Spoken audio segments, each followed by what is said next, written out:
Regarding the story, rights group Amnesty International has released satellite images which show an orchestrated campaign to burn Rohingya villages in western Myanmar.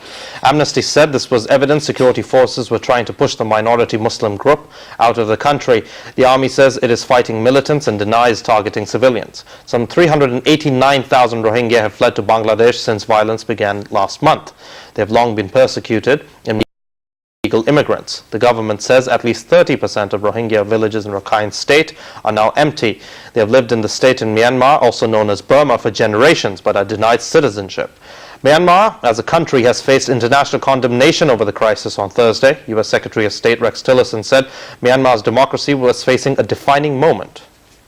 Talking about the crisis of the Rohingya Muslims minority, United Nations has appealed for massive help for nearly 4,000 Muslims from Myanmar who have fled to Bangladesh. Concerns growing that the number could keep rising unless ends what critics denounce as ethnic cleansing.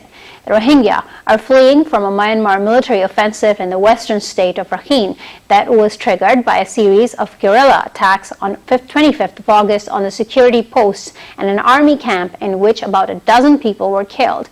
United Nations has called for a massive intensification of the relief operations to help the refugees and a much bigger response from the international community.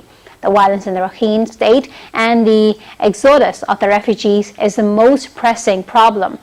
Nobel laureate Aung San Suu Kyi has faced since becoming national leader last year. The UN Secretary General Antonio Guterres and the UN Security Council on Wednesday urged Myanmar to end the violence, which he said was best described as ethnic cleansing.